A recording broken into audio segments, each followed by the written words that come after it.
Hello, this is Black Country Blokes chewing the fat. Listen. I've been hearing a lot lately about men don't talk, but in my experience, men do talk, just people aren't listening. So it's going to be me and a group of blokes discussing our struggles and victories through life. Warning, there may be some bad language, so apologies to all the moms, especially my own. Let's get going. Listen. Yeah. This is Black Country Blokes chewing the fat.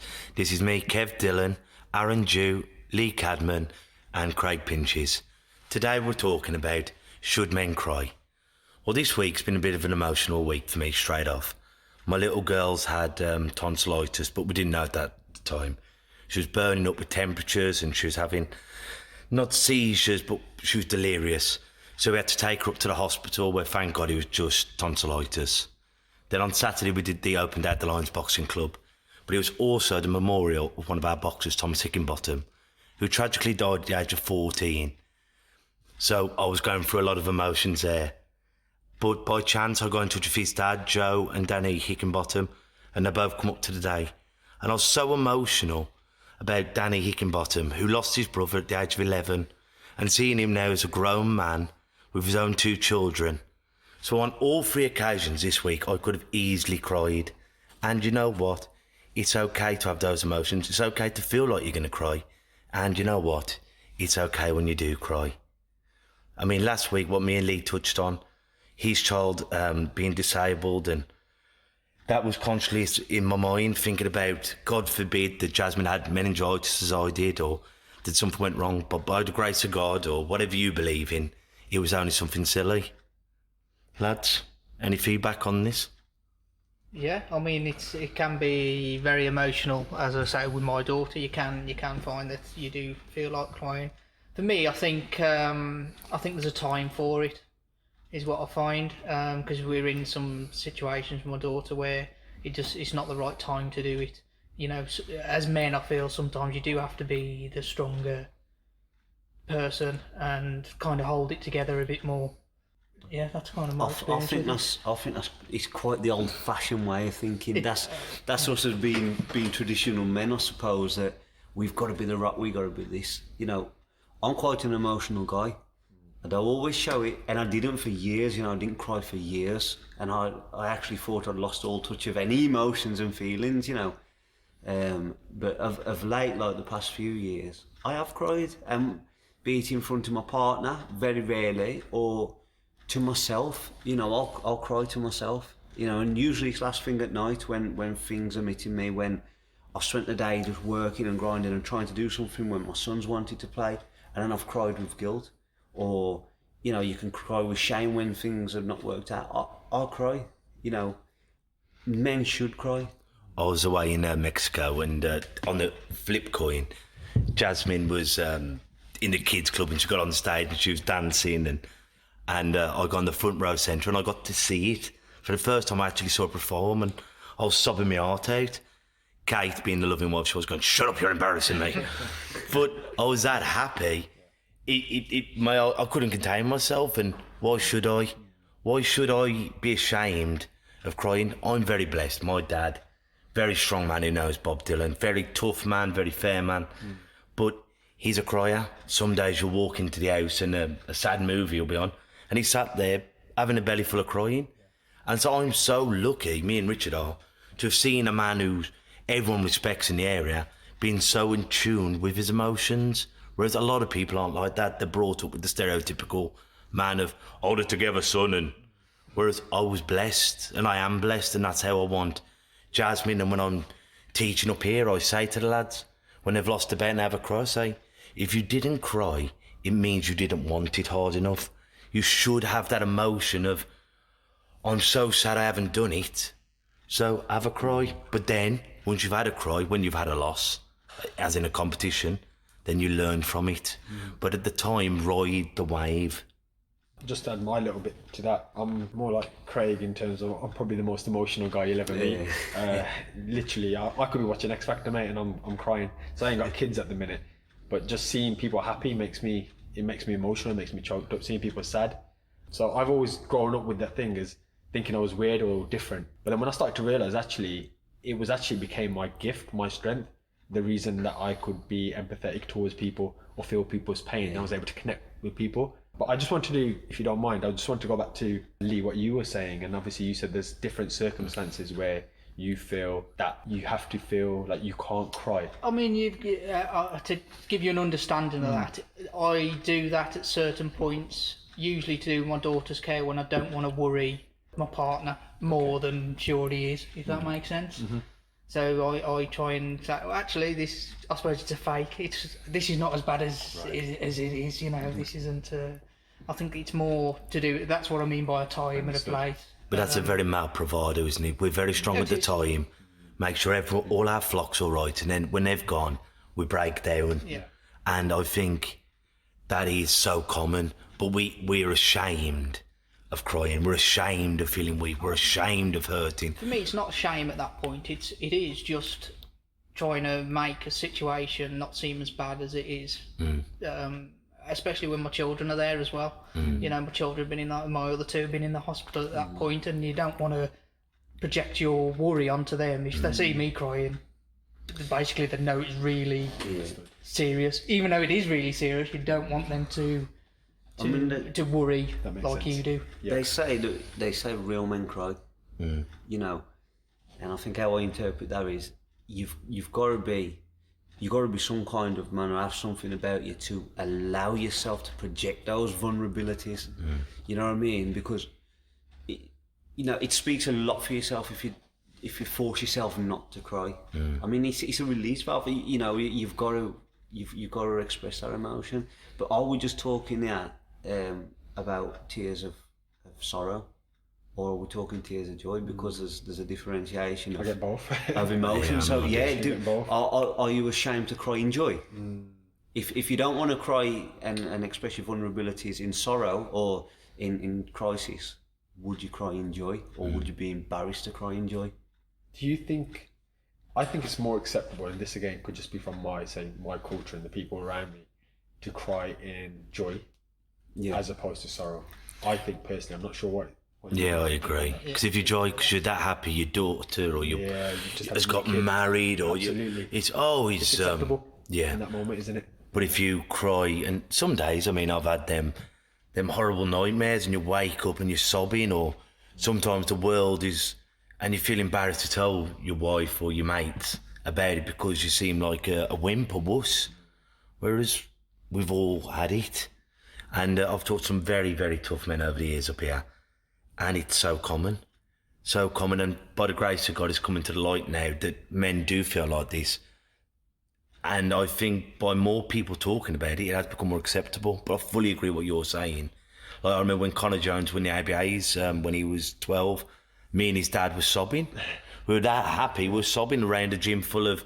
But if he'd have lost and I'd have cried, I'd have looked peculiar. But you would have felt you had to hold it together. Hold it together. Because you understand that, you might not have...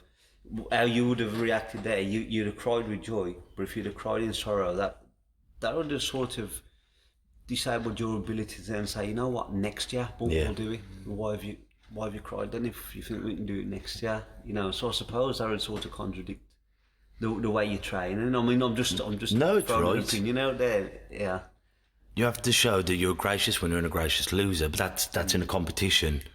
But which does matter, but.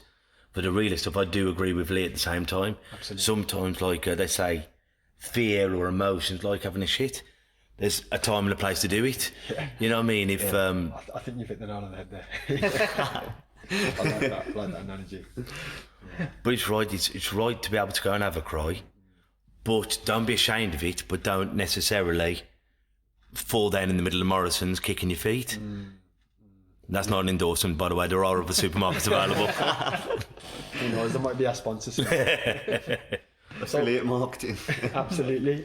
So thinking ideally to give like the listeners some value or something that they can maybe take away, what would you say, Kev, as a coach to say a guy either in his teenage years or growing up, if he's experiencing something? I mean, I'm just playing devil's advocate here, guys. There's not going to be somebody listening and hearing four guys saying it's okay to cry and then just think, okay, fine, I'll just start crying when I feel sad. Obviously, there's a process to it. because the first time you have got that bit of, looking over your shoulder or feeling a bit anxious, or how I'm going to be judged.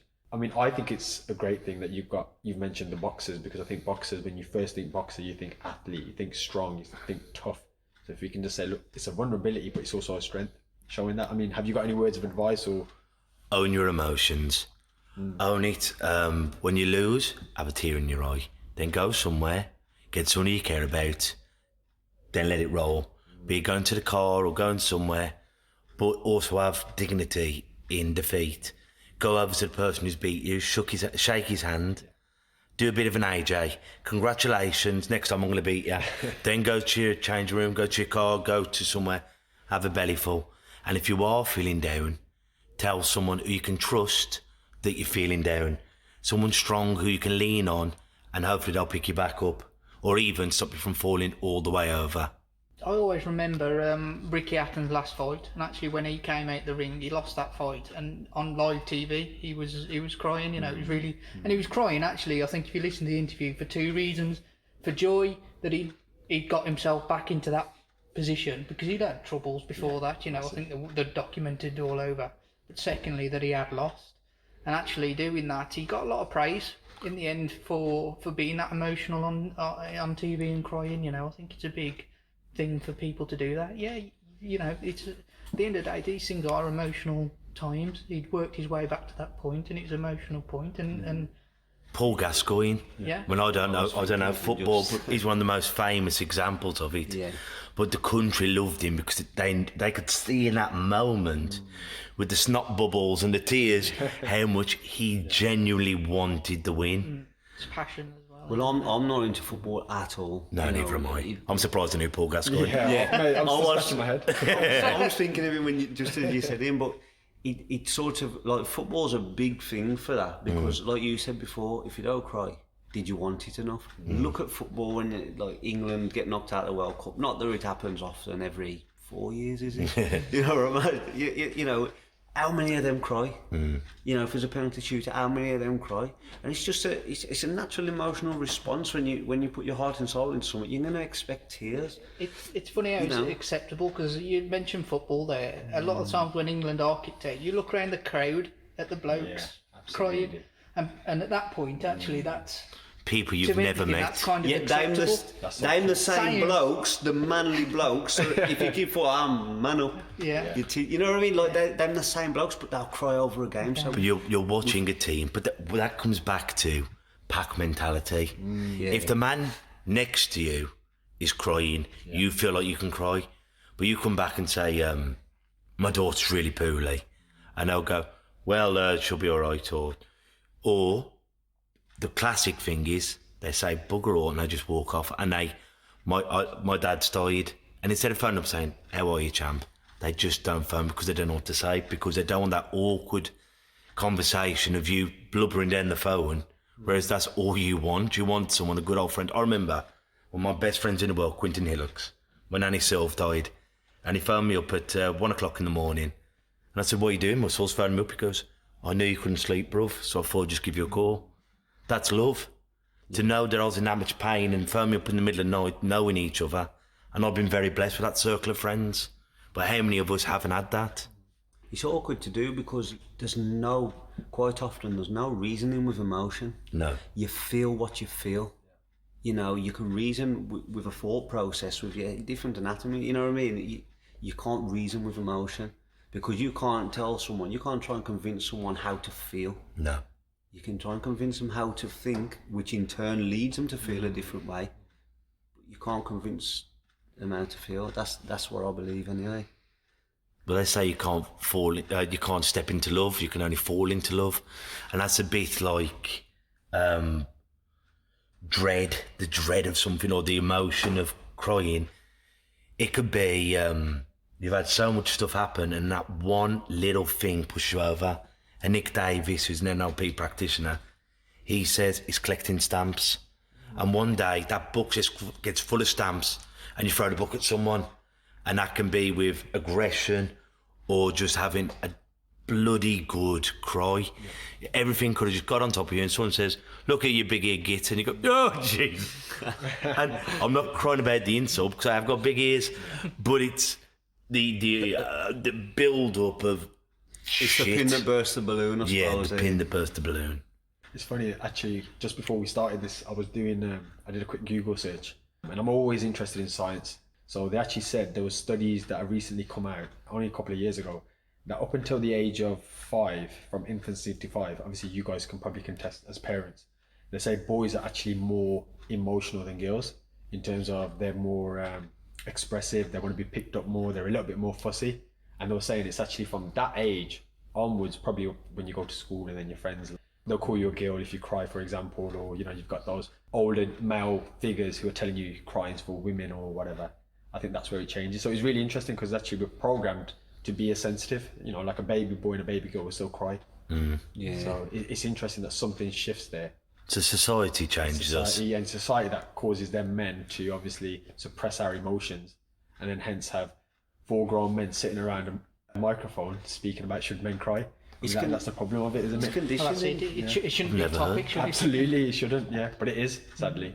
It's programming, when programmable, you know, and like you say, from that age, you're being programmed then as a male to, bloody hell, I better not cry, I better not wear pink, I better not do this, I better not do that, I better not express any kind of emotion. Cars, stereotypes. Exactly, it's stereotype, and you fall into that, even though you feel, I mean, me, thinking back to when I was like 14, 15, the people I grew up with, you know, there was a lot of instances where I sort of felt embarrassed by some of the things my dad said to. I used to sing, you know, I used to sing with my uncle, and it was rock and roll, and it was up a pub. I was about 14 years of age. You know, I've been singing with him since I was 7. And I remember that once I came down from the pub, because my uncle owned it at the time, running it at the time. And my friends met me down the street and they said, "You've been up there singing Elvis, huh?" And they took the absolute piss out of me. And I remember going into my dad and having a go at him and saying, "Why have you told him I'm singing? Why have you told..." You know, because of that peer pressure. So that going back to when you're young and not wanting your friends to think a certain kind of way of you will program you to act a lot differently. How many things we haven't done through life by the fear of being ridiculed. And I think that's for every boy, girl, woman who's listening to this. How many things have we not done by the fear of being teased? And what do we do when we're teased? We cry. Yeah.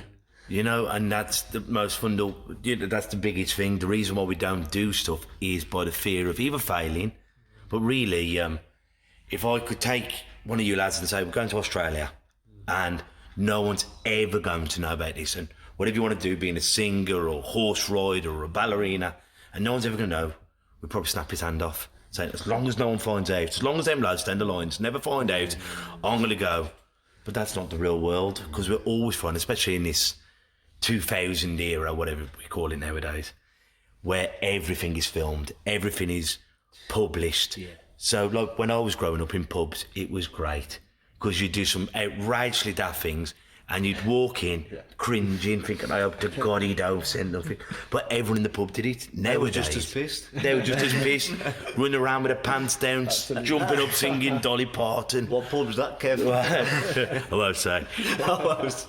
But nowadays, because everyone has got a camera phone and an Instagram, we are held back because of that ridicule. Do So how do we change it? That's an interesting point, because I'll say that I used to DJ, started DJing in 2008, you know, your weddings, your function DJ and stuff like that. And I used to have a good night, you know, my first gig, we'd played an Halloween gig and we had like 160 people in this pub, everyone dancing, everyone loving it. Yeah, you know, like why I quit DJing is because I started, I'd be DJing and no one would be dancing. The dance floor would be empty. And that's because every time someone would get up, they call dance. Yeah. The majority of us can't dance, you know what I mean? Well, especially me. You know what I mean? We'll throw our arms and legs about. Should men dance? Yeah, That's the no. next one. Tune in next week for Should Men Dance. But yeah, like I found what killed that is as soon as someone dances, boom, Facebook Live. Yeah. Or boom, video.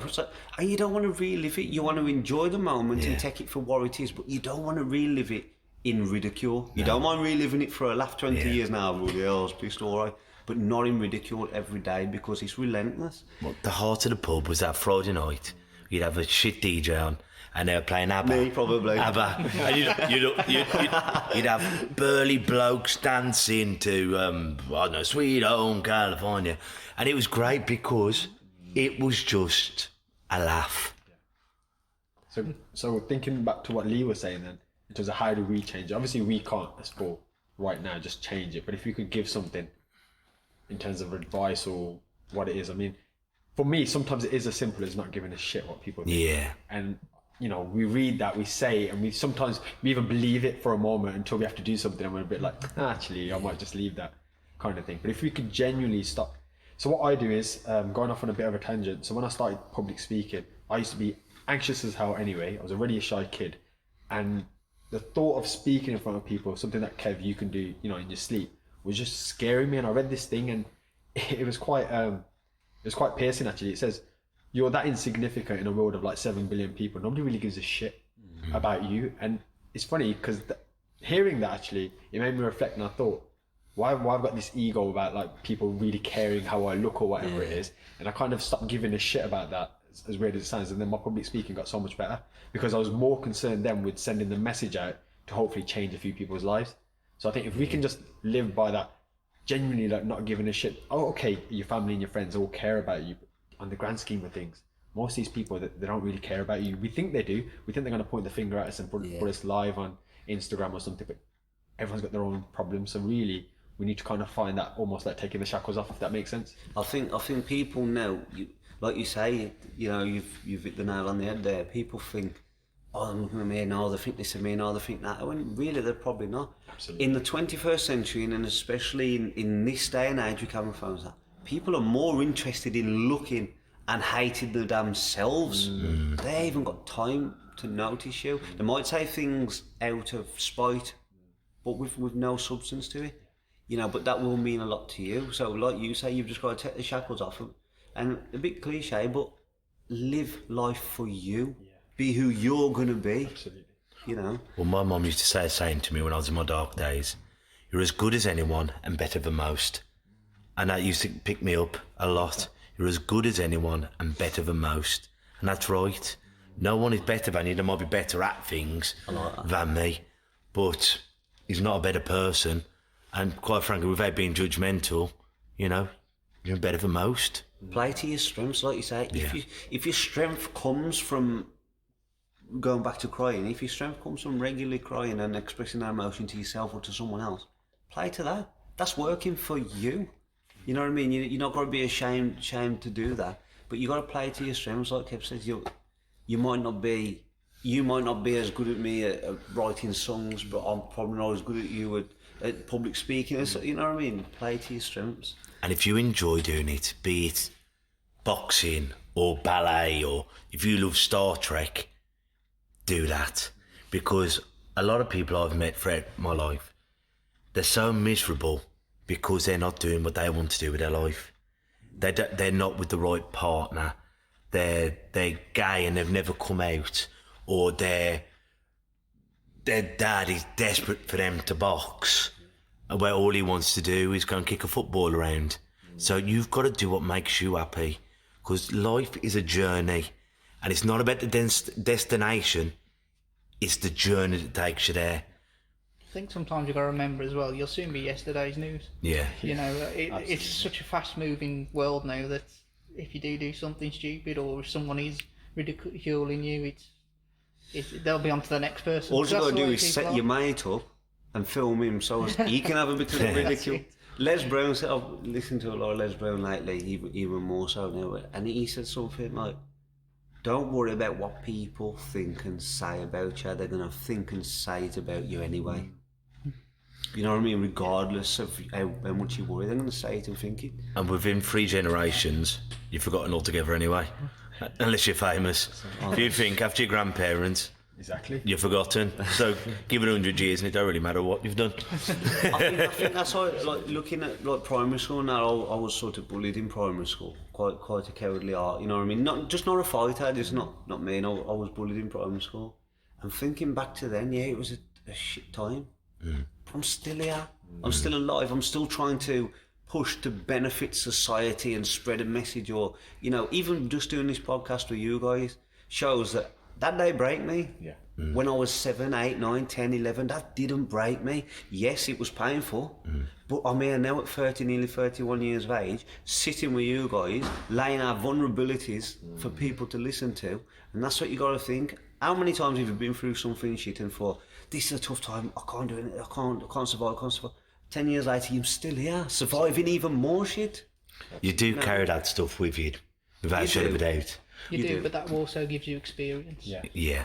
And that's the greatest form of knowledge, isn't it? Experience. It's a callus, mate. It's building up calluses. That's what it is. So yeah, he's picked on me. Boom, callus on your hand. Yeah. Yeah, you know, I call pay that bill. Callus on your hand. Yeah, I struggle there. It's toughening your skin. You know, Resilience.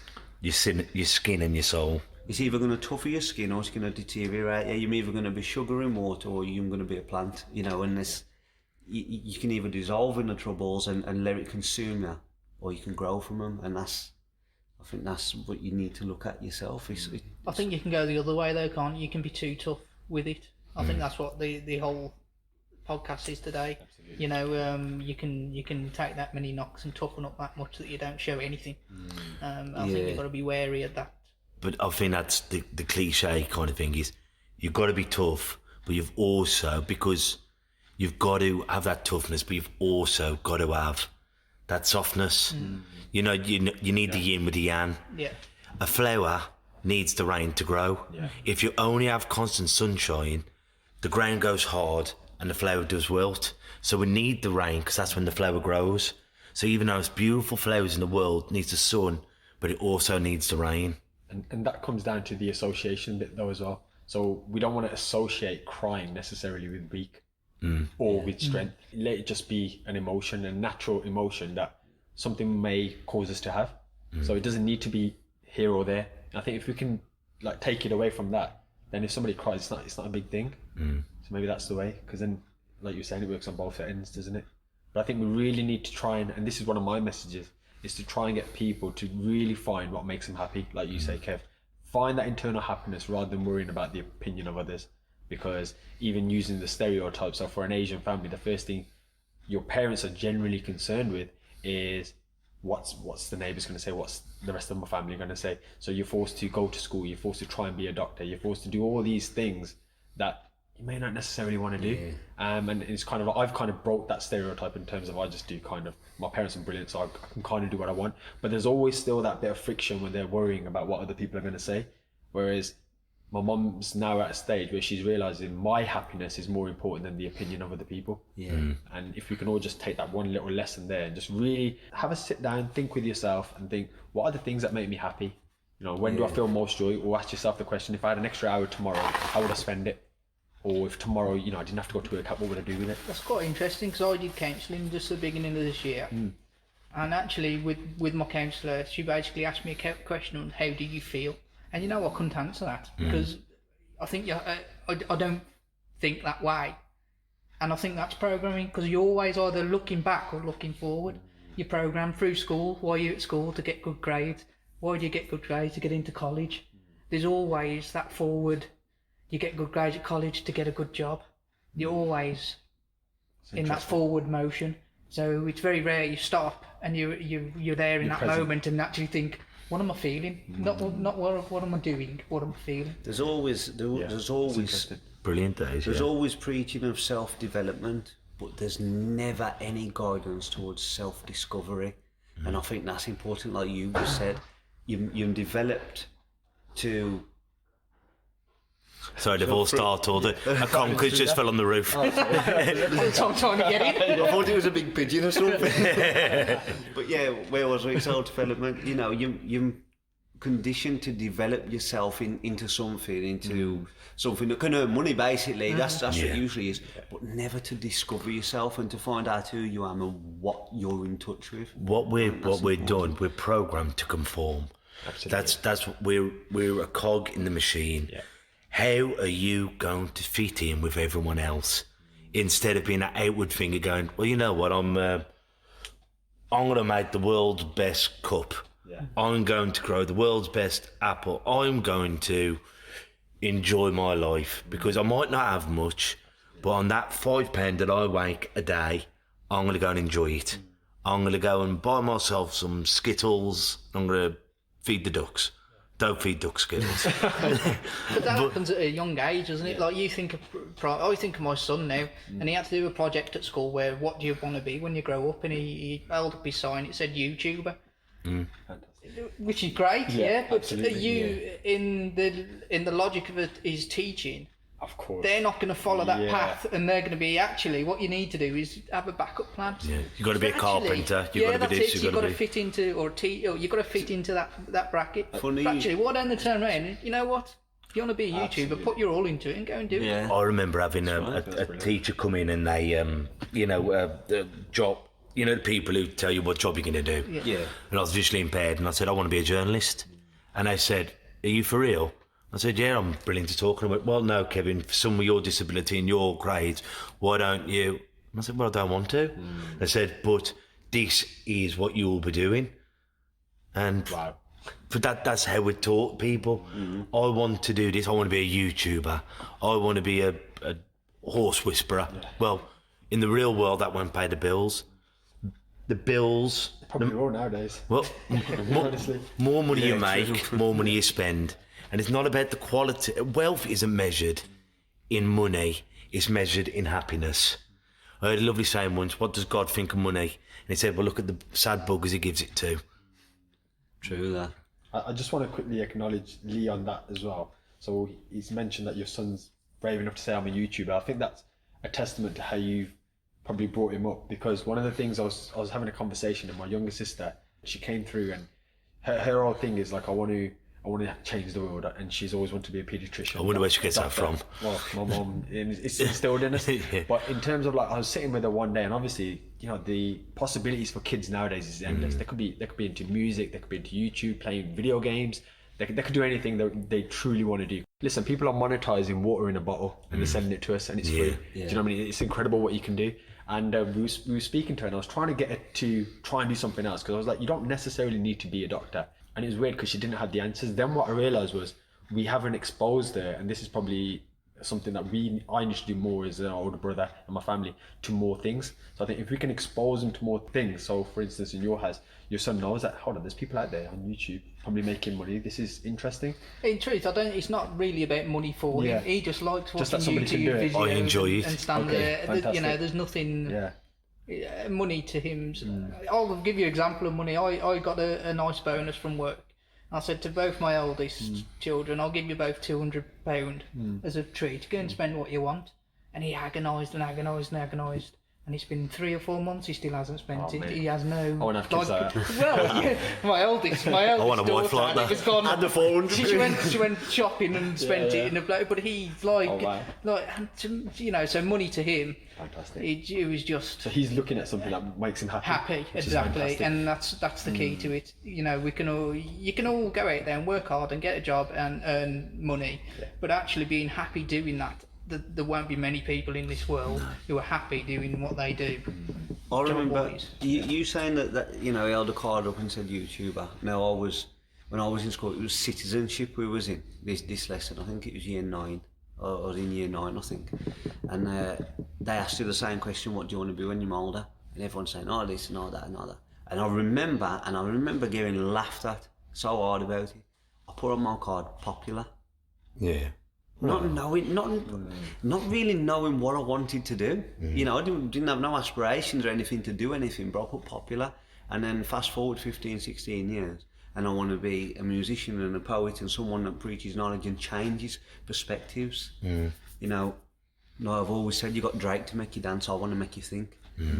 You know, and I think retrospectively looking back there, you know, did I feel it? I don't know. But there's an old quote, I think it's Einstein, the story about Einstein when he was going to school and he had a letter writ, his mum had a letter writ and said, basically I told him, he said, what did the letter say? He said, look, Albert, you know, there's no way they can teach him of too high a capacity of thinking for him to be able to teach him, boom, boom. And he grew up to be, you know, a genius. But what the letter really said was, your son is stupid, your son is this, there's no way we can educate someone as stupid as him, and really went to town on him.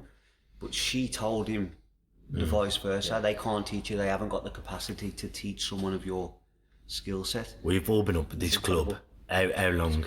And I always say to the children and the blokes and the women and every Tom, Dick and Harry who comes in, I went, if I haven't explained that right, it's not your fault. Yeah. It's my fault because I haven't explained it right.